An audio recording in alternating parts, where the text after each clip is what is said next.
प्रकाश के बारे में प्लांक ने बताया था और इससे पहले सबसे पहले न्यूटन ने प्रकाश के बारे में बताया था कि प्रकाश सीधी किरण के रूप में सीधी रेखा में आगे चलता है। ये न्यूटन ने कहा था कि प्रकाश जो है, प्रकाश किरण होती है, वो सीधी रेखा में आगे बढ़ती है। आप लोगों ने 9th-10th में इसको पढ़ा भी होगा।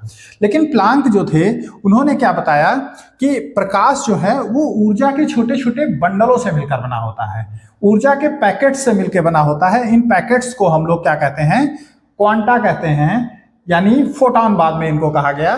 तो कैसे ये थे? जैसे ये प्रकाश जा रहा है तो प्लांक के अनुसार ये जो है ऐसे, एक पैकेट हो गया,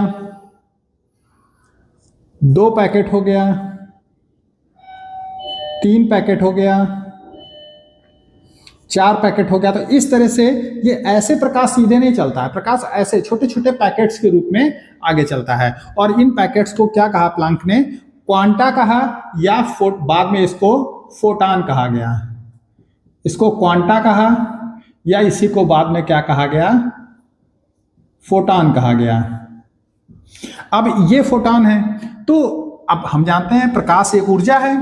तो प्लांक ने क्या कहा कि जब ये प्रकाश आगे बढ़ता है तो ये जो फोटॉन होते हैं ये कंपन करते हुए आगे बढ़ते हैं, कंपन वाइब्रेशन करते हुए आगे बढ़ते हैं। और एक सेकंड में जितने वाइब्रेशन करते हैं उसी को हम उसकी आवृत्ति यानी फ्रीक्वेंसी कहते हैं। तो मान लिया ये फोटॉन अगर एक सेकंड में 100 कंपन कर रहा है तो उसकी फ्रीक्वेंसी 100 हो जाएगी। ऐसे कंपन कर रहा है तो एक सेकंड में 5 करता है, कोई 10 करता है, इसने 100 कंपन कर दिए तो इसकी आवृत्ति हो गई 100। किसी ने 1000 कंपन कर दिए तो उसकी आवृत्ति हो गई 1000। तो ये जो फोटॉन है ये कंपन करते हुए सीधी रेखा में प्रकाश की चाल से आगे बढ़ता है। प्रकाश की चाल कितनी होती है? c बराबर 3 × 10⁸ मीटर अपॉन सेकेंड होती है। अब ये फोटॉन आगे बढ़ रहा है तो ऊर्जा की बात आई, तो यहीं पर मेन चीज है।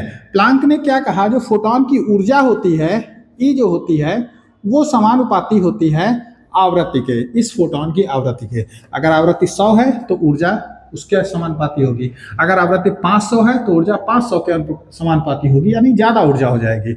अगर 1000 आवृत्ति है तो उसकी ऊर्जा और ज्यादा हो जाएगी। तो प्लांक ने क्या कहा कि जो प्रकाश है वो छोटे छोटे कणों से मिलकर बना होता है। इन कणों को क्वांटा या फोटॉन कहते हैं। फोटॉन की चाल 3 × 10⁸ मीटर पर सेकंड होती है। कहां पर? निर्वात में, यानी वैक्यूम में। निर्वात में इसकी चाल होती है 3 × 10⁸ मीटर पर सेकंड। प्रकाश की जो फोटॉन की जो ऊर्जा होती है वो किसके समानुपाती होती है? न्यू। इस अक्षर को न्यू कहते हैं, जिसे हम आवृत्ति कहते हैं। प्रकाश की ऊर्जा आवृत्ति के समानुपाती होती है।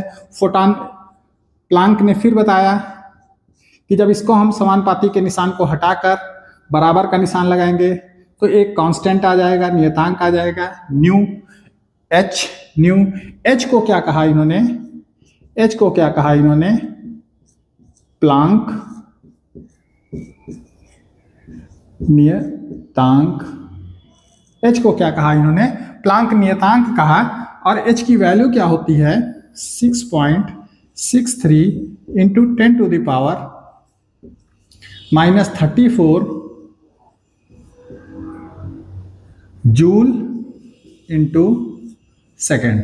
ये क्या होती है? एच की वैल्यू होती है। तो ये आपका प्लांक का क्वांटम सिद्धांत था कि जो प्रकाश है वो फोटॉन के रूप में आगे बढ़ता है और फोटॉन कंपन करते हुए आगे चलते हैं। हर फोटॉन की ऊर्जा E बराबर hν होती है। आवृत्ति को हम जानते हैं C बराबर न्यू लैम्डा होता है। न्यू आवृत्ति है, लैम्डा तरंग दैर्ध्य है, तो यहाँ से न्यू बराबर क्या हो जाएगा? C अपॉन लैम्डा हो जाएगा। तो यही एनर्जी का जो फॉर्मूला है E बराबर hc अपॉन लैम्डा भी लिखा जा सकता है। Thank you.